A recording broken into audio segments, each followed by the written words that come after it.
Amis téléspectateurs, bonsoir et bienvenue dans cette émission Justice Démocratie. La Guinée politico-judiciaire, ça bouge.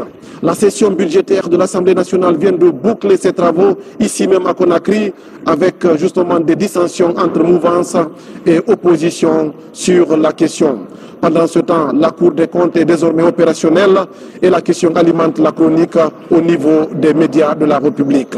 De même d'ailleurs que la problématique de l'application des accords du 20 août, mais aussi vous savez qu'au niveau des états-majors politiques de la République, ça bouge et ça boue. Il y a justement une fronde au niveau du RPG Arc-en-Ciel, mais aussi une menace de sécession au niveau de l'UFDG, des questions qui alimentent la chronique et qui feront justement l'objet de débats dans cette émission Justice et Démocratie qui reçoit justement ici même au plateau de la télévision nationale. À ma droite, M. Amadou Diallo, il est député à l'Assemblée nationale, il est de la commission des lois justement de cette instance au niveau de la République de Guinée. Avec nous dans cette émission, M. Mohamed Berete, il est le secrétaire général de l'Assemblée nationale. À ma gauche, M. Amadou Damaro Camara, il est président d'un groupe parlementaire, c'est la mouvance présidentielle au niveau de la République de Guinée. Avec ces trois invités, amis téléspectateurs, nous allons tenter de cerner les questions d'importance capitale qui viennent d'être justement évoquées à l'entame de cette émission. Alors, très chers invités, vous êtes les bienvenus. Merci. Bien. Alors, je vais commencer par le président du groupe parlementaire de la mouvance présidentielle, M. Damaro Camara. Il y a que la session budgétaire de l'Assemblée nationale vient de boucler ses travaux sur fond de dissension, je l'ai dit, puisqu'il y a eu quand même que la mouvance a voté le budget avec aura et l'opposition a voté contre. Alors, est-ce que vous pouvez revenir sur la problématique justement de cette question qui alimente la chronique? Bon, écoutez, merci M. Djibril Diallo. La session budgétaire est l'une des deux sessions annuelles que l'Assemblée nationale tient. La session budgétaire de cette année était exceptionnelle pour une période exceptionnelle. Normalement, la session s'ouvre le 5 octobre, elle s'est ouverte le 5 octobre, mais nous avons connu à cause des cas de force majeure, un retard dans le dépôt du projet de loi de finances. Et le législateur aussi a prévu cette situation, notamment dans les dispositions, l'article 76 de la Constitution dit qu'en cas de dépôt tardif de la loi de finances, l'Assemblée nationale peut continuer la session ordinaire en session extraordinaire pour une soixantaine de jours. Donc la conférence des présidents s'est saisie de ces dispositions et avait fait un programme jusqu'à fin janvier. D'accord, on est d'accord sur cette question. Ça, c'était justement la question de procédure. Maintenant, allons-y à l'intérieur même de la session, oui. Là où il y a eu le couac, justement. Non, il n'y a pas eu de couac. Cela est propre à toutes les situations politiques. Un budget est un projet, est un programme du parti, ou en tout cas du gouvernement. Et je n'entends pas que l'opposition, quelle que soit sa gentillesse, puisse dire au pouvoir, écoutez, ce que vous nous proposez est une bonne chose. Même quand justement les propositions répondent aux préoccupations des populations? Oui, c'est ça la différence. C'est que nous avons différentes façons d'apprécier ce que c'est que l'intérêt général. Ils sont des patriotes, nous sommes des patriotes, mais nous avons des différences dans l'appréciation de ce qui est l'intérêt général. Le budget était un budget difficile. Ce que j'apprécie, c'est que nos collègues de l'opposition, les techniciens à la matière, ont participé à tous les débats, ont contribué à l'amélioration de l'enfant qui est né avec des malformations congénitales. Et malheureusement, pour des raisons politiques et pour leur position, et on s'attendait aussi à cela, elle a voté contre. Cette année, elle a voté contre. En 2015, elle a voté contre. En 2016, elle a voté contre. Et je ne serais pas surpris qu'en 2017, même au niveau de la loi rectificative qu'on doit avoir éventuellement, avant la fin du premier semestre, elle votera contre aussi. Oui, mais moi je n'ai pas compris. Non, au niveau de la mouvance, je n'ai pas compris un budget justement amputé de plus de 700 milliards, quelques 740 milliards, et justement qui s'oppose en termes de problématiques en matière d'investissement. Je ne sais pas pourquoi vous avez apprécié justement. Non, heureusement, l'investissement est resté dans l'ordre entre 34 et 35% du budget. L'investissement, le budget de l'investissement n'a pas diminué. Les recettes prévisionnelles augmentent d'à peu près 1700 milliards. Et les dépenses de fonctionnement qui ont été comprimées à cause de la situation pour 700 milliards. C'est ainsi qu'on a coupé de la présidence au dernier ministère, on a procédé à des coupes sombres dans le budget de fonctionnement. Les 700 milliards sont au niveau du budget de fonctionnement. Justement, si les services ne fonctionnent pas, comment est-ce que vous pouvez justement produire des résultats? Mais c'est ce qu'on appelle diminuer le train de vie de l'État. Alors, c'est vrai que les besoins sont énormes, mais pour sortir du gouffre, il y a lieu de maintenir les dépenses d'investissement et d'utiliser moins de papier et moins de carburant pour que nous sortions de cette situation très difficile dans laquelle nous nous trouvons. Imaginez-vous qu'on ait eu 1600 milliards de manque à gagner sur les recettes prévisionnelles de 2019. Justement, monsieur l'honorable député, vous avez dit que la situation difficile dans laquelle nous nous trouvons, mais vous avez profité justement de cette situation pour augmenter la TVA, par exemple, sur les produits de première nécessité. Est-ce qu'il n'y a pas... Il y a une très mauvaise compréhension, une très mauvaise interprétation, vous pouvez l'expliciter, de la chose. Premièrement, oui. les Guinéens doivent comprendre que la Guinée est aujourd'hui, toujours, tout au moins, ou plutôt jusqu'à mars, jusqu'à la 6e revue, nous sommes sous la coupe du Fonds monétaire international. Qu'est-ce que cela veut dire? Le budget national ne pouvant pas supporter tous nos besoins en investissement, nous avons absolument besoin de l'apport extérieur.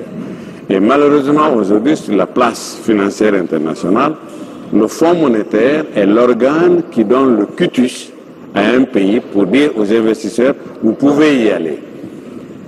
Devant les besoins de recettes, malgré qu'on ait comprimé le fonctionnement pour plus de 700 milliards, le Fonds monétaire recommandait absolument à ce que l'on aille de 18 à 20% sur la farine et les huiles essentielles de consommation. Mais qu'est-ce que ça veut dire? Quand vous augmentez de 2% sur la farine, c'est 0,0000 et quelques pourcents sur la miche de pain. C'est-à-dire que l'incidence sur le panier de la ménagère, je ne dirais pas qu'elle est insignifiante, mais elle n'est pas remarquable. Bien, d'accord. Voilà. Au niveau de l'opposition, justement, vous avez voté contre Maître Amadou. Est-ce que vous pouvez expliquer à l'opinion pourquoi justement vous avez rejeté ce budget? Parce que tout simplement, vous savez que ce budget est la tradition de la politique économique et financière du gouvernement. Et qui est une politique qui n'est pas bien définie et qui est inadaptée aux réalités du moment. Nous considérons que la politique budgétaire, telle qu'elle est pratiquée aujourd'hui, ne respecte pas un certain nombre de principes, notamment le principe de prudence et de soutenabilité.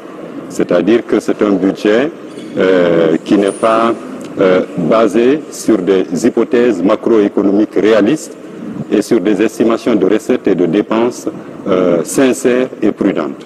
Je vais vous expliquer pourquoi. Le taux de croissance qui est prévu d'environ 4% n'est pas réaliste compte tenu des réalités que nous connaissons. Deuxièmement, le budget est fait de telle sorte qu'il accroît, comment dirais-je, les risques d'arriérés d'impayés qui existent. Et vous vous souvenez qu'il y a eu des fêtes tournantes qui ont été organisées un peu partout à l'intérieur du pays.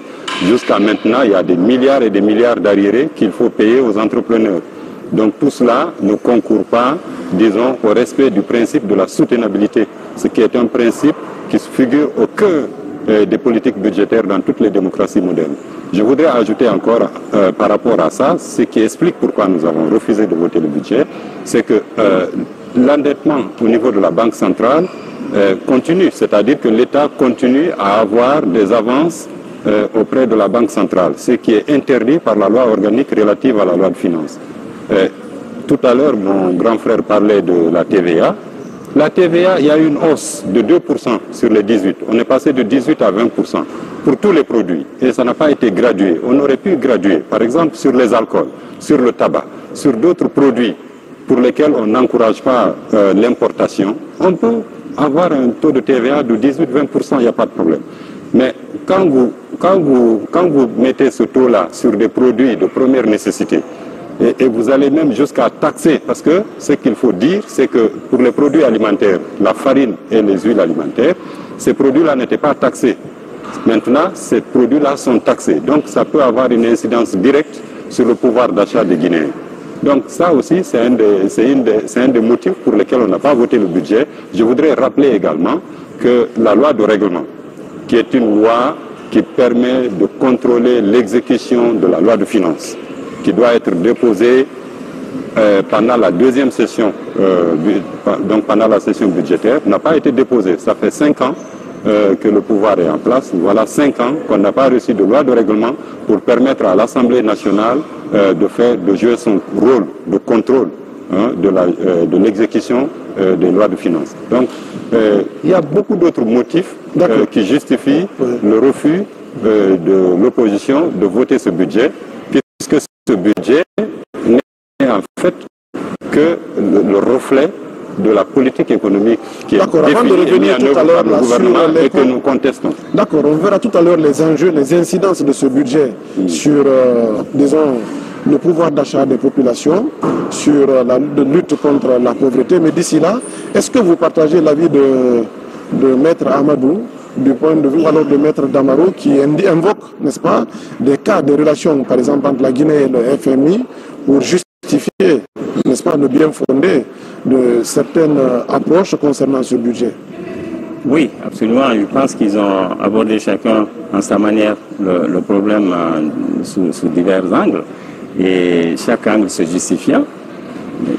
L'opposition estimant que des mesures prudentielles n'ont pas été observées quant à l'élaboration et à l'adoption de cette loi de finances, et pour cette raison donc s'est abstenu d'approuver le budget, parce que considérant que ça va dangereusement gréver le pouvoir d'achat de la population dont on a la charge de protéger.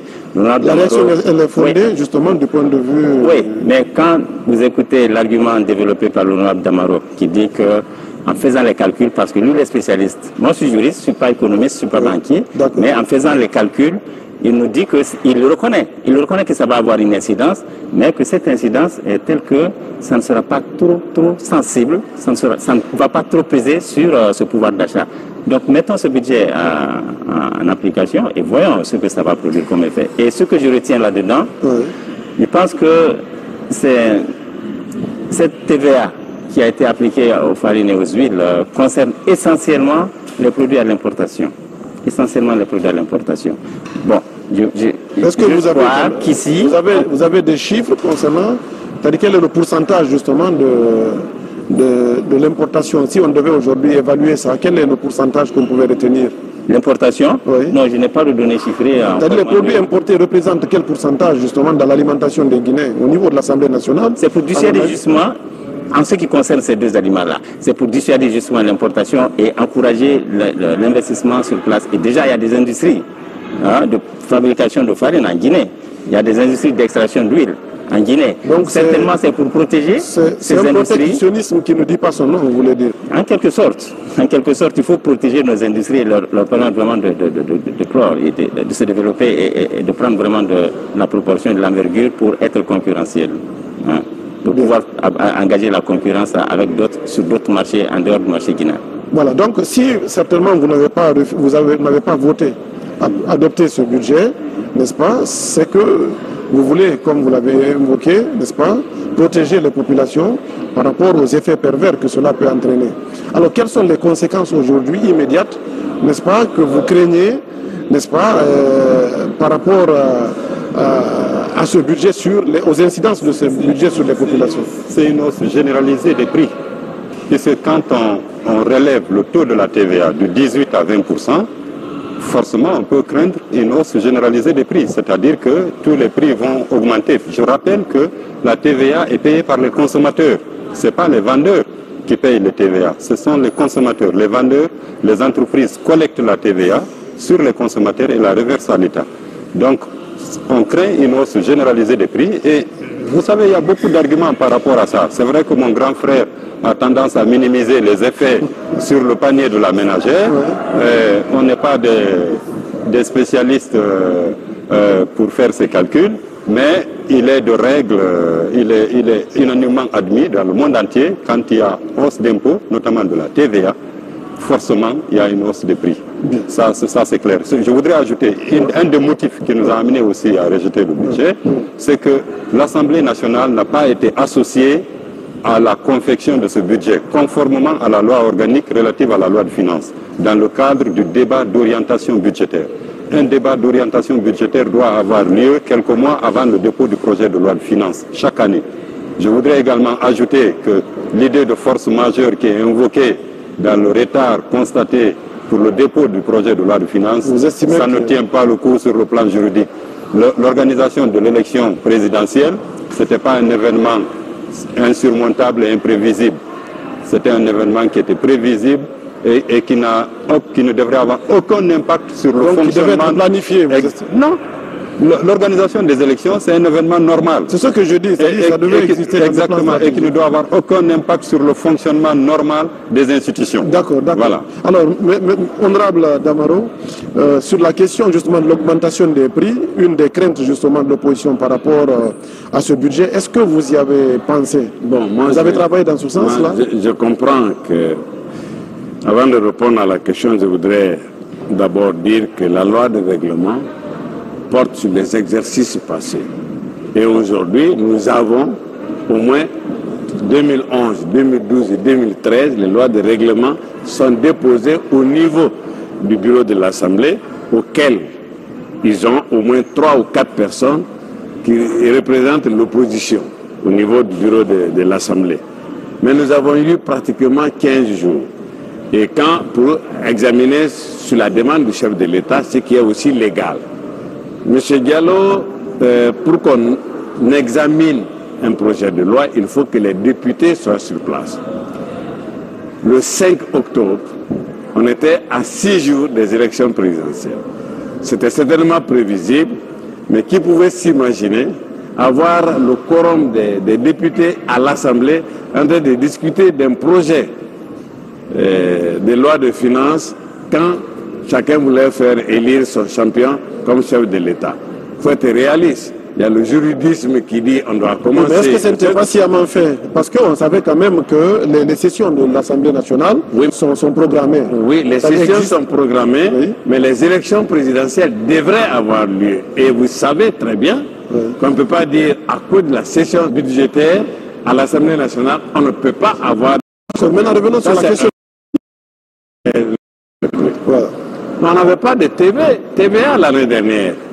L'opposition a voté contre. On n'avait pas de TVA en 2014. L'opposition a voté contre. Certainement, on n'aura pas de TVA, quelque chose de nouveau, pendant la loi rectificative et l'an prochain. Ils voteront contre. Mais qu'est-ce qui est important? Quand, malgré tout, on a maîtrisé l'inflation dans ce pays en 5 ans de 23%, à 6, et quelques %, ce n'est pas l'augmentation de la TVA de 18 à 20% qui va amener une généralisation du prix sur les denrées alimentaires. Ils disent ils ont voté contre parce qu'il y a l'endettement du Trésor public vis-à-vis de la Banque centrale. En 2014, l'endettement était égal à 0. Ils ont voté contre. Il n'y avait pas de TVA. Donc vous pensez qu'il n'y a pas d'élément objectif, justement, c'est-à-dire que c'est un rejet intempestif? Franchement, nos économies sont des économies dépendantes. Ça n'a rien à voir avec qui est au pouvoir. Nous sommes une économie en développement, nous sommes un pays pauvre, il y a des problèmes structurels liés à cette pauvreté que nous rencontrons et ici et dans tous les pays de la sous-région ou similaires au nôtre. D'accord. Juste un mot avant qu'on en marche sur le deuxième volet. Outre les problèmes structurels ou conjoncturels, il y a le problème de la malgouvernance. Je voudrais que mon grand frère considère que cela aussi est un paramètre. Vous avez des éléments justificatifs? Oui, parce qu'il y a beaucoup d'actes qui ont été posés dans le cadre de l'exécution des lois de finances qui sont des actes qui sont contraires aux pratiques. Par exemple, les marchés qui sont surfacturés, les marchés de travaux publics. Beaucoup de marchés ont été ouverts ces dernières années pour la construction de routes. C'est pas mauvais en soi, mais il faut que ça soit... Ces marchés doivent être exécutés, disons, attribués conformément au code des marchés publics. Notamment d'abord la disponibilité de crédit et il faudrait qu'il y ait un appel d'offres, une mise en concurrence de manière à ce que le prix pour la réalisation des marchés de travaux soit le prix normal. Mais ce qu'on a constaté, c'est qu'il y a une surfacturation exagérée de la plupart des marchés publics qui ont été contractés durant ces 5 dernières années. Donc il y a beaucoup d'autres exemples que je pourrais vous citer de malgouvernance et qui expliquent la situation économique dans laquelle on se trouve, au-delà des questions conjoncturelles et structurelles qu'il évoquait tout à l'heure. Je pense notamment à Ebola. Un mot de M. Bereti avant qu'on en marche sur le deuxième. Avant de passer la parole aux deux représentants des partis politiques. Moi, je voudrais simplement me prononcer sur 2 aspects qui ont été évoqués ici par Maître Amadou. Malgouvernance ou bonne gouvernance, je n'en parlerai pas, mais il a évoqué 2 problèmes. Oui, de toute façon, je ne vous ai pas interdit. Ok, d'accord. Voilà. Mais je voudrais me prononcer essentiellement sur 2 aspects. Il a affirmé ici que le cas de force majeure n'était pas fondé. Il a dit aussi que nous n'avons jamais examiné de loi de règlement. Par rapport à ces 2 questions, à la première, Ronald Damaro a répondu, effectivement, nous avons été saisis. Et ça, c'est vraiment, depuis les précédentes législatures, c'est la première fois qu'on soit saisi de projets de loi de règlement. Le gouvernement sortant a pu élaborer 3 projets de loi de règlement qu'ils ont transmis. Ces 3 projets. Donc 2011, 2012, donc 2013. Vous pensez que cette question est... Non, mais on n'a pas pu examiner parce que vous savez pourquoi? Pour que ces projets de loi, de règlement soient examinés, il faut l'avis de la Cour des comptes. La Cour des comptes n'a pas été saisie pendant la durée de la session. Donc vous êtes d'accord avec lui, mais vous le justifiez? Non, on ne le justifie pas. On ne pouvait pas l'examiner parce qu'il y a un problème de procédure qui précède l'examen de la loi. La Cour des comptes n'existait pas. Et c'est la première fois en Guinée. C'est-à-dire son inexistence est imputable à qui? Bon, on est en fait. Il y avait la Chambre des comptes. Il y avait la Chambre des comptes. Et puis c'est la première fois en Guinée que ça doit arriver. Il faut mettre ça quand même à l'actif. Écoutez, pour la première fois, on a 3 années de loi de règlement. D'accord, donc le problème de saisine dans le délai que nous étions impartis pour examiner le budget ne permettait pas qu'on envoie à la Chambre des comptes auprès de la Cour suprême qui faisait office de Cour des comptes jusqu'à la mise en place. Donc il n'y avait pas de vide quand même. Il n'y avait pas de vide, mais le temps, c'est le temps. Le temps, non, il a parlé de procédure. Il connaît les considérations de délai en matière de droit. Il y a un délai minimal pour l'examen de tous les documents sérieusement. La loi de règlement doit être déposée avant le projet de loi de finances, c'est clair. Ça a été...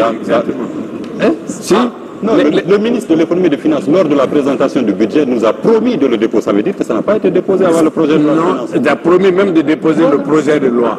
Entre nos grands frères, le texte est arrivé au bureau, mais ça n'a pas été programmé, les députés n'ont pas... Ça ne peut pas l'être, ça ne peut pas l'être parce que la Cour des comptes n'existe pas, malgré que la Chambre des comptes n'a pas eu le temps. Il connaît combien de jours la Chambre a-t-elle besoin de l'examiner et mettre son avis. Maintenant la Cour des comptes...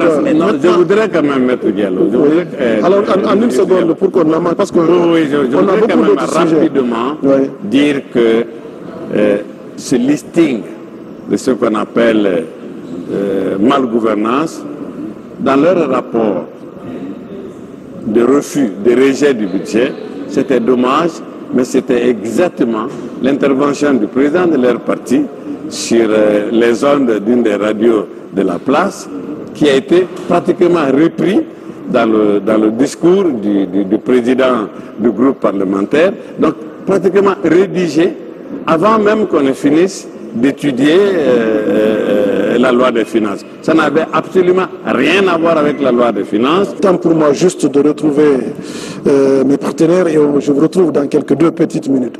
L'université Roi Mohamed VI est un exemple réussi de partenariat avec l'université Hassan Ier de Ceuta au Maroc. L'université Roi Mohamed VI avec l'école nationale supérieure des mines de Rabat, l'institut des mines de Marrakech, le laboratoire de contrôle des matériaux et du sol du Royaume de Maroc, l'université Roi Mohamed VI développe toutes les filières académiques avec une marque originale sur le droit minier. Une opportunité pour la jeunesse estudiantine pour accompagner les réformes du secteur minier en Guinée et dans le monde. Le complexe Roi Mohamed VI, c'est une université d'excellence à Conakry dans la commune de Matoto et un institut polytechnique de référence à Kamsar. L'université Roi Mohamed VI vous accueille chaque année à bras ouverts. À l'université Roi Mohamed VI, nous sommes formés pour le culte de l'excellence. Et puis l'université Roi Mohamed VI soutient la promotion de la démocratie en Guinée.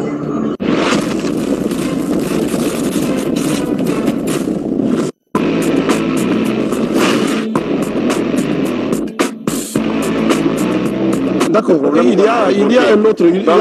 on apporte des solutions politiques. On reviendra sur... Je pense à des problèmes économiques. D'accord, aujourd'hui, il y a que, pour avancer, le président de la République a mis en place justement la Cour des comptes. C'était vraiment une demande sociale, c'était une demande politique, c'était une demande administrative. Alors, je ne sais pas quelle est votre première réaction par rapport à la mise en place justement de cette institution constitutionnelle. Est-ce que vous êtes satisfait par rapport, je vais commencer par l'opposition, vous êtes satisfait justement par rapport à cet acte justement qui met en place une institution constitutionnelle qui a un rôle important à jouer dans la bonne gouvernance dans le pays? Maintenant que la Cour des comptes est installée, oui. Elle vient combler, si on veut, disons, cette installation permet d'être en conformité plus ou moins avec la Constitution. Bien. Mais nous, au niveau de l'opposition... Avant de venir sur votre réaction, M. Berté va nous dire justement le rôle, les enjeux justement de la mise en place. Je peux rappeler... Okay. Non, il va revenir. Okay. Ensuite, vous allez donner vos réserves de part et d'autre. Maître Amadou était en train de dire que la Cour là devrait... Non, la Cour des comptes, allons-y. La Cour des comptes devrait être mise en place. D'accord, avançons maintenant. Beaucoup de Guinéens ne comprennent pas c'est quoi justement cette institution. C'est la Constitution qui le prévoit dans son article 116. Oui. La Constitution dans son article 116 dispose: la Cour des comptes est la juridiction de contrôle a posteriori des finances publiques. Elle dispose d'attributions juridictionnelles et contentieuses. Consultative, pardon. Elle statue sur les comptes publics, ceux des collectivités territoriales, des établissements publics, des entreprises publiques et parapubliques et de tous organismes et institutions bénéficiant de concours financiers de l'État. D'accord, pour mes téléspectateurs, cela veut dire quoi? Cela signifie que l'argent public ne va plus être dépensé comme ça, comme bon semble aux gestionnaires, à ceux qui ont la charge de gérer les deniers publics. Donc avant, c'était dépensé comme n'importe quoi. Non, c'est pas... Vous avez dit désormais? Non, c'est-à-dire à partir de la mise en place de la Cour. D'accord. À partir de la mise en place de la Cour, oui, d'accord. La gestion des comptes tels qu'ils ont été mis en œuvre, tels que les crédits ont été utilisés dans le cadre de l'exécution du budget de l'État, vont être soumis à contrôle après exécution du budget. Donc c'est ça que ça implique. Et ce contrôle implique que soit prise en compte l'ensemble des dépenses assurées dans le cadre de l'exécution du budget. Donc toutes les dépenses assurées au niveau des institutions étatiques, des institutions constitutionnelles, le gouvernement, les structures déconcentrées de l'État, les collectivités décentralisées, les entreprises publiques, bref, toute entité qui utilise ou qui est bénéficiaire destinataire des fonds publics. Hein, dont la gestion et l'utilisation leur sont... C'est un contrôle a posteriori. C'est un contrôle a posteriori, après que l'exécution du budget ait été réalisée entièrement. On rend compte, avec toutes les... Est-ce à dire que la Cour des comptes va attendre la fin, par exemple, du quinquennat? Non, c'est après chaque exercice. Ah, d'accord. C'est après chaque exercice budgétaire. D'accord. Que les gestionnaires et les comptables ont l'obligation de rendre compte de la gestion qu'ils ont faite de la chose publique dont ils ont eu la charge de gérer. Bien. Alors, vous avez... Moi, je voulais quand même dire que des institutions, je crois qu'elles sont au nombre de 12. Ce serait pour la première fois aussi en Guinée. Vous le dites bien, vos téléspectateurs ne savent pas c'est quoi une Cour des comptes. On a toujours entendu parler d'une chambre qui n'a jamais en fait joué son rôle. Ou qui n'a jamais été suffisamment outillé pour jouer ce rôle. Désormais, il y a plus une chambre, mais une Cour des comptes, comme d'autres institutions constitutionnelles qui viennent de voir le jour. En 2010, c'est l'expression de la volonté du pouvoir. En 2010, il n'y avait que deux institutions. Il y avait que la Cour suprême et le Conseil économique et social en Guinée. Sur les 12, et 10 existent. Vous voulez dire que c'est une manifestation de la volonté de transparence du gouvernement qu'on doit reconnaître, c'est une volonté de doter le pays d'infrastructures institutionnelles dont il faut saluer. Dois-je aussi immédiatement souligner que la création de toutes les institutions démocratiques ne fait pas forcément d'un pays automatiquement un pays démocratique. C'est un problème de culture. Mais il faut commencer quelque part, il faut commencer par les faire exister. Et pourquoi pendant le premier quinquennat, justement, cette institution n'a pas existé, n'a pas fonctionné? Premièrement, comme il l'a évoqué, il fallait attendre l'installation de l'Assemblée nationale. Pour des raisons politiques, ce n'est qu'en janvier 2014, donc pratiquement 3 ans après le début du premier mandat, que l'Assemblée nationale a été installée. En janvier, bon, la première session des lois, c'était en avril, donc 4 mois après, on ne pouvait rien faire avant 4 mois, et vous vous imaginez que les 2 mois qui nous restaient pour faire les 6 mois de notre installation, on ne pouvait pas installer 12 institutions républicaines. Voilà, donc c'était une réclamation de l'opposition, la mise en place de cette Cour des comptes. Est-ce qu'aujourd'hui vous êtes satisfait? Concrètement. Merci pour cette question. Je voulais juste rectifier. L'opposition n'a pas demandé simplement la mise en place des institutions. Non, je parle, elle fait partie. Ça fait partie, voilà. Donc, c'était une des réclamations. C'est-à-dire que la Constitution, c'est notre Constitution de 2010 qui exige, qui a créé ces institutions et qui a fixé les conditions de leur mise en place, les délais, les périodes auxquelles ces institutions devaient être mises en place. Maintenant, pour revenir à la Cour des comptes, qui est chargée, comme l'a expliqué M. Berete, de faire le contrôle de la gestion des gestions passées, c'est-à-dire un contrôle a posteriori. Oui, d'accord. Naturellement, lorsque le dispositif institutionnel créé par la Constitution de 2010 est complété, l'opposition ne peut être que satisfaite. Mais pour cela, il faut que cela soit fait conformément à la loi, conformément aux pratiques. Ce qui nous a indignés et qu'on a signalé lors de la clôture de la session budgétaire, c'est la nomination de certains cadres à la Cour des comptes. Des cadres qui étaient gestionnaires pendant les 5 dernières années. C'est-à-dire, vous savez que la Cour des comptes contrôle la gestion passée. Donc, elle contrôle quoi? Elle contrôle les contrôleurs financiers, elle contrôle les ordonnateurs, y compris les ministres et leurs collaborateurs.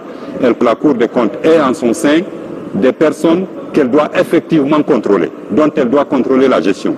Comment voulez-vous que la Cour des comptes puisse prendre une sanction pour sanctionner le ministre des Finances sortant, qui est maintenant président de la Cour des comptes, ou sanctionner l'agent judiciaire, qui est maintenant commissaire général du gouvernement à la Cour des comptes? Donc c'est ce que nous dénonçons. Nous considérons que ça c'est contraire à la loi organique relative à la loi de finances. C'est contraire à la... Est-ce qu'il y avait des dispositions expresses qui s'opposaient? Clair. Regardez, lisez les articles 75 et suivants de la loi organique relative à la loi de finances, ou si vous voulez l'article 80 de cette loi, indique clairement ceux qui doivent faire l'objet de contrôle. Si vous prenez celui qui doit être contrôlé... Je parle du contrôle. Est-ce qu'il y a une disposition juridique qui interdit telle ou telle personne? Alors je vous explique qui ne peut pas en faire partie. Tous ceux qui ont géré, qui peuvent faire l'objet de contrôle, parce qu'ils pourraient être amenés à se contrôler eux-mêmes. C'est-à-dire, on ne peut pas être arbitre, joueur et partie en même temps. Donc, pour résumer, pour qu'il y ait plus de crédibilité de notre Cour des comptes, puisqu'on parle de certification de comptes, Et la certification de compte concerne le travail, la gestion des gestionnaires, des contrôleurs pour les 5 dernières années. N-1 à N-5, qui correspond à la période de prescription des infractions. Donc si vous nommez là-bas celui qui doit être contrôlé, pour qu'il se contrôle, qu'il contrôle sa propre gestion, comment voulez-vous qu'il y ait de crédibilité? Donc nous contestons ça et nous pensons que des dispositions doivent être prises pour rétablir la crédibilité de cette groupe. Alors, honorable Damaro, est-ce que vous avez une autre lecture certainement? Nous avons pris l'habitude que l'opposition a contesté toutes les institutions constitutionnelles installées jusque-là. À la HAC, on a dit que Martine a été mal élu. À la Cour constitutionnelle, on a dit qu'il y a un monsieur qui n'avait pas l'âge, donc ce n'était pas valable. Ils sont habitués à des stéréotypes et des a priori. On a même refusé de recourir à la Cour constitutionnelle, considérant a priori, avant son premier arrêt, que M. Khalifa Sall était déjà affilié au pouvoir. Ce qui s'est avéré un peu plus tard que c'est un homme d'une certaine indépendance et de certain courage juridique. On ne lui a même pas laissé rendre son premier arrêt, c'était déjà pas mal. Donc, la Cour constitutionnelle, ce n'est pas Diarra, c'est une institution. Le ministère des Finances, ce n'était pas Diarra, c'est une institution. Avant que la signature n'arrive à Diarra, il y a plusieurs signataires, depuis les chefs de section jusqu'au ministre, qui ne fait que valider ce qui a été proposé par ces techniciens. Il n'y a aucun moyen pour M. Diarra de détourner l'avancée dans un sens ou dans un autre d'un contrôle fait par la Cour des comptes. Il faut que l'on apprenne dans ce pays, si on veut de la démocratie, à respecter nos institutions et à croire à nos institutions, à ne pas voir des hommes forts ou des hommes à la tête de ces institutions, mais les institutions en tant qu'élément de renforcement de la démocratie. Il n'y a pas une seule institution dont l'opposition n'a pas contesté l'installation. Pas une seule. De quelque nature que ce soit. Les droits de l'homme, l'institution des droits de l'homme a été contestée, la Cour constitutionnelle a été contestée, la HAC a été contestée, la Cour des comptes a été contestée. On demande à ce qu'on les installe, mais qu'on les installe de leur façon. Bien, est-ce qu'au niveau, par exemple, de cette institution, et du point de vue légal, il y a quand même des garde-fous qui permettent, au cas où un contrôleur, comme c'est le cas actuel, n'est-ce pas, du président de la Cour des comptes, n'est-ce pas, où il se retrouvait avec des casseroles, est-ce qu'il y a des garde-fous, n'est-ce pas, qui empêchent la crainte des uns et des autres, tel qu'invoqué ici, M. Berete? Oui, je voudrais vraiment atténuer ces craintes-là qui pourraient exister ça et là, parce que la Cour des comptes, c'est un organe collégial. Maître Amadou sait ce dont je parle. Un organe collégial est un organe qui regroupe un ensemble d'individus dont les membres sont placés sur le même pied d'égalité. En tout cas, sur le plan décisionnel, en matière de décision de l'institution, tous les magistrats du siège, ils sont au nombre de 30. Il y a 30 magistrats du siège au niveau de la Cour des comptes. Il y a 3 au niveau du parquet. Le commissaire général et ses 2 adjoints sont les poursuivants. C'est eux ce sont les procureurs. C'est les procureurs. Donc, M. Gouressi est procureur en fait. Il va être le poursuivant.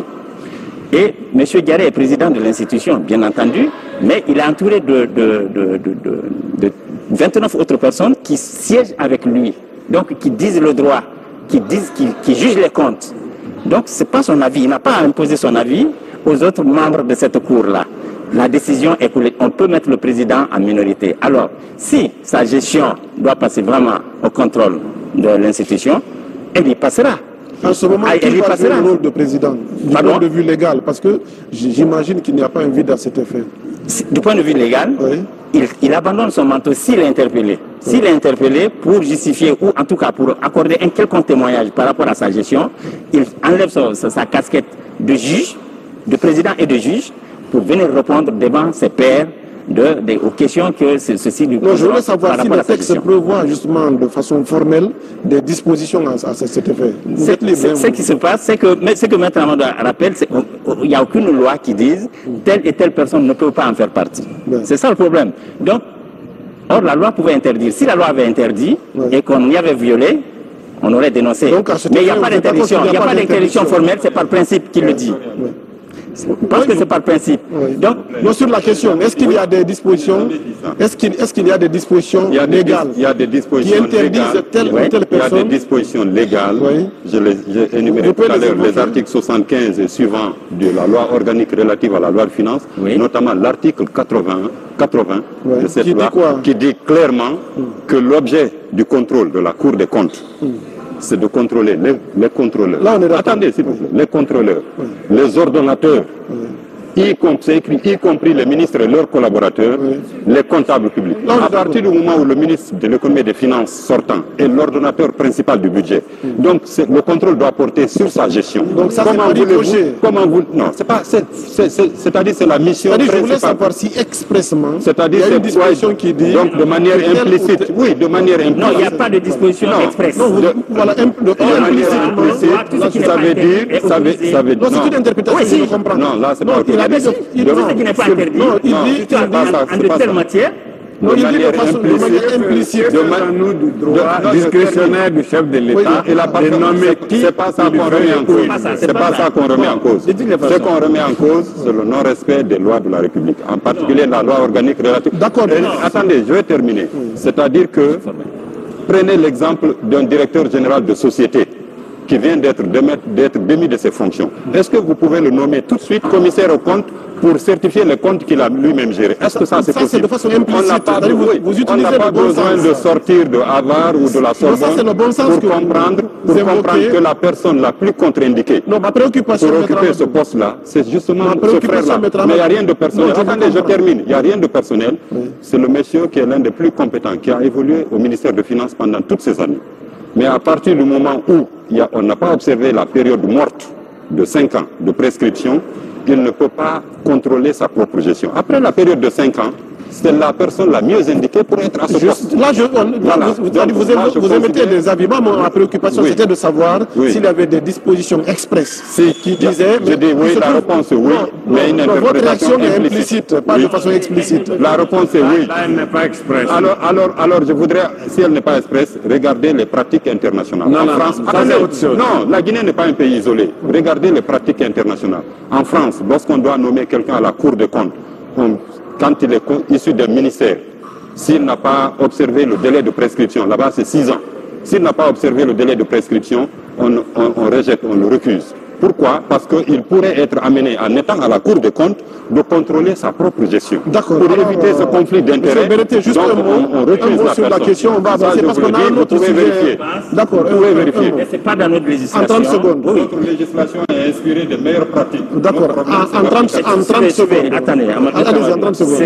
Ce n'est pas explicitement dit dans notre législation et je ne vois pas qu'il est... Attendez, je vais finir.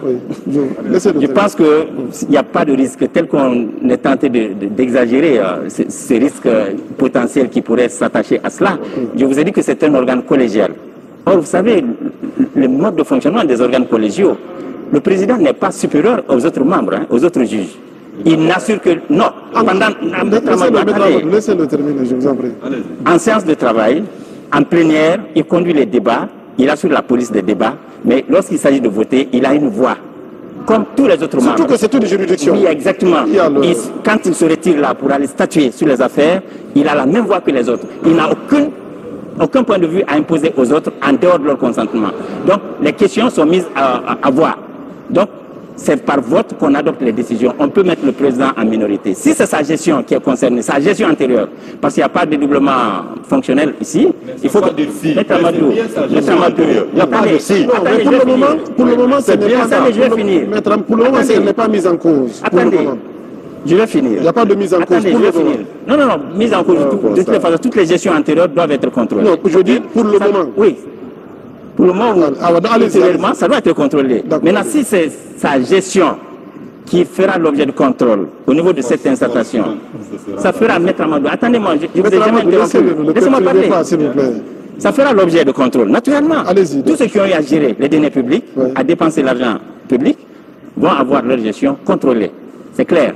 Maintenant, s'il est concerné par cette gestion-là ou par ce contrôle et qu'il se trouve... Il est concerné, il est le ministre des Finances sortant. D'accord. Maître Amadou, laissez-moi finir. Bon, d'accord. Maître Amadou, Maître Amadou. Non, je ne vous ai jamais interrompu. Non, Maître Amadou, attention. Calmez-vous, pas d'émotion. Perdez votre patience. Pas d'émotion. Je ne vous ai jamais interrompu. Oui, laissez-le. Je parle toujours au conditionnel parce que c'est ça la voie de droit. Laissez-le justement soutenir ses arguments, allez-y. D'accord? Vous avez eu le temps, Maître Amadou. Si ces comptes venaient à être soumis au contrôle de cette institution, n'est-ce pas?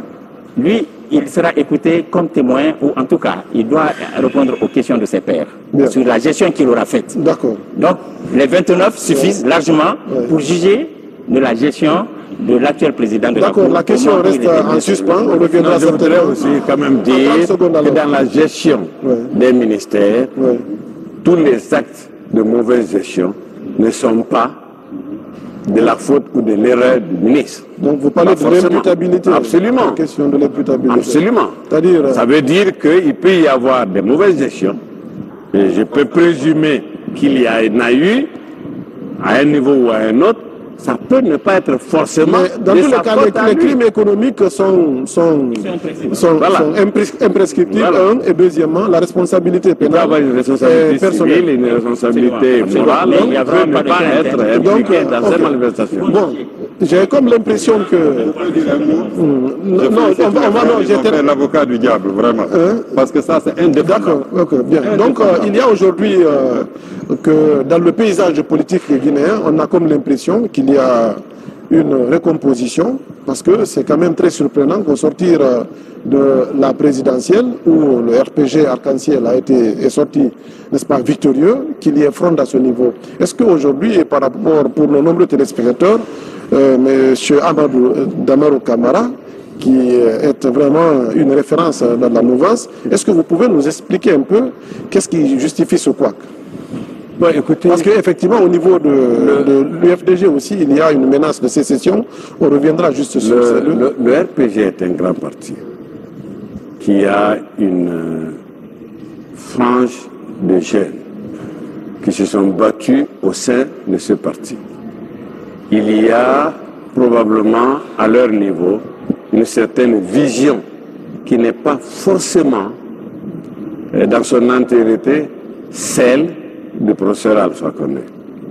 Le professeur Alpha Condé est aujourd'hui dans la dynamique de ne pas faire de la Guinée ou de doter de la Guinée d'un gouvernement du RPG. Alors que dans leur concept, il y a beaucoup au sein du parti qui croient que c'est cette situation qui aurait dû prévaloir. Il veut être le président de tous les Guinéens. J'avoue qu'il y a eu un manque de communication à ce niveau pour expliquer. Souvent, on condamne pourquoi le président est au siège, il est le président de tous les partis, etc., etc. Mais il a ce besoin de communication pour expliquer. Est-ce que c'est fait aujourd'hui parce qu'on n'a pas beaucoup de temps? Est-ce que oui? Mais absolument, aujourd'hui, le samedi passé, il était au siège et je peux vous jurer aujourd'hui que ce qu'on a appelé fronde fait partie désormais des souvenirs. Et même pendant ces questions que les jeunes ont posées, ils ont demandé un mémorandum. Le mémorandum a été déposé au président de la République et nous en avons discuté, par exemple, samedi, de 17h30 jusqu'à 20h moins le quart, et il nous a donné des explications. Et quels sont les éléments de compromis aujourd'hui trouvés? Non, il n'y avait pas de négociation à ce niveau pour dire qu'on a des éléments de compromis. On leur a dit, on ne peut pas faire un gouvernement composé rien que de RPG. Ce n'est pas la vision du chef de l'État, ce n'est pas pourquoi il est au pouvoir. Il est le président de tous les Guinéens, il veut avoir toutes les sensibilités. Remarquez que choisir aujourd'hui 31 personnes parmi 11 millions de Guinéens, où il faut faire attention à sa famille politique, aux alliés, à l'ouverture, à des équilibres régionaux, etc. etc. J'avoue que sincèrement, pour respecter tout ça là, et ça n'est assez bien sorti. Effectivement, il y a ce couac aussi, ça boue au niveau de l'UFDG, avec au sein justement de la sphère de gestion du parti, entre les vice-présidents. Est-ce qu'aujourd'hui, vous pouvez nous dire, par rapport à nos téléspectateurs, ce qui ne va pas? va pas. Pourquoi justement là également il y a fronde? Bon, je vais peut-être vous surprendre. Je pense que les gens sont alarmistes pour rien. À l'UFDG, tout se passe très bien. Il y a tout simplement, oui, je dis, tout se passe très bien. Il peut y avoir des divergences de point de vue ici et là, d'approche entre les dirigeants, qui sont des hommes politiques après tout, qui ont chacun son ambition personnelle, ça aussi il faut le comprendre. Mais il y a l'un qui réclame la paternité du parti et l'autre justement qui dit, qui exhibe le résultat du congrès. Qui dit je viens pour m'occuper du parti. Oui. Comme si on s'en occupait pas. Oui, mais tout ça pour nous, on met ça sur le compte du débat politicien. Au sein de l'UFDG, tout se passe très bien, les organes du parti fonctionnent très bien et il n'y a pas de menace de sécession et le parti est plus que jamais renforcé. Les faits par la suite répondront justement à vos affirmations, mais on est pris par le temps justement en 30 secondes. Est-ce que vous pouvez nous donner votre dernier mot par rapport à toutes ces questions de préoccupation que nous avons eu à évoquer aujourd'hui? Parce qu'on n'a pas eu le temps suffisant pour revenir sur les accords du 20 août, ça fera l'objet d'un débat prochain. Mon dernier mot, c'est de vous remercier pour cette invitation et encourager l'exécutif à aller jusqu'au bout de la volonté politique qui est affichée pour l'installation de toutes les institutions qui sont prévues par la Constitution. Je pense notamment à la Haute Cour de justice qui doit notamment juger les ministres, les membres du gouvernement pour crimes et délits. Vous savez qu'un ministre aujourd'hui, lorsqu'il détourne des deniers publics, on ne peut pas le juger, on ne peut pas l'attraire devant le tribunal de première instance. Donc puisque le gouvernement a exprimé déjà une réelle volonté, une certaine volonté politique en prévoyant un budget 2016, dans le cadre du budget 2016, des crédits pour la Haute Cour, le fonctionnement de la Haute Cour de justice, je demanderai donc à l'Assemblée nationale, à la Cour suprême, à la Cour constitutionnelle et à la Cour de comptes de désigner leurs représentants pour permettre à cette institution de fonctionner. Bien, Monsieur Béreté, et mettre fin à l'impunité. Vous êtes secrétaire général de l'Assemblée. Merci bien. Moi, je voudrais d'abord saluer l'effort du président de la République qui a consisté en la mise en place en un temps record de 9 institutions sur 11 prévues par la Constitution qui gravitent autour de lui. On en est vraiment à la 9e institution installée. Il ne reste plus que la Haute Cour de justice et le Haut Conseil supérieur des collectivités locales. Ce sont les deux qui restent dans la mise en place des institutions. Les considérations de délai sont ce qu'elles sont.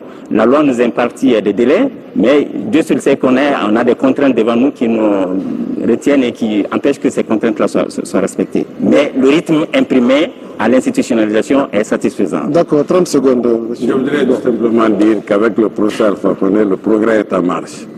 Et la dernière institution dont il se suscite viendra dans les semaines ou plus tard, d'ici mars, cette institution aussi sera installée. Là où on a installé 9 sur 11, pourquoi ne pas installer les 2 autres qui restent? Il y a des conditionnalités qui méritent d'être remplies et seront remplies d'ici là. Voilà, amis téléspectateurs, vous comprendrez que nous sommes pris par le temps et c'est la fin de cette émission Justice et démocratie à porter sur des sujets de préoccupation nationale. Il y a que la session de l'Assemblée nationale a bouclé ses travaux avec des interrogations sur justement l'adoption du budget entre mouvance et opposition. De même d'ailleurs que la mise en place de la Cour des comptes qui suscite des débats ici et là au niveau de la presse, au niveau des politiques, mais aussi au niveau de l'administration. Nous sommes revenus encore sur les couacs justement qui alimentent la chronique au niveau des états-majors politiques de la mouvance et de l'opposition, singulièrement le RPG Arc-en-Ciel et l'UFDG. Je pense que vous avez été particulièrement bien servi. Cette émission vous a été proposée par Abdoulaye Djibril Diallo et pour cela j'ai reçu ici même au plateau de la télévision nationale Monsieur Amadou Diallo. Il est juriste, il est de la commission des lois au niveau de l'Assemblée nationale. Il est de l'UFDG. Avec lui dans cette émission, M. Mohamed Béreté, secrétaire général de l'Assemblée nationale, honorable Amadou Damaro Camara, président du groupe parlementaire de la mouvance au niveau de l'Assemblée nationale. Avec ces 3 invités, nous avons cerné justement les contours de ces questions de préoccupation nationale. Merci à tous ceux qui nous ont pratiqués et on se retrouve la semaine prochaine. Merci à mes invités.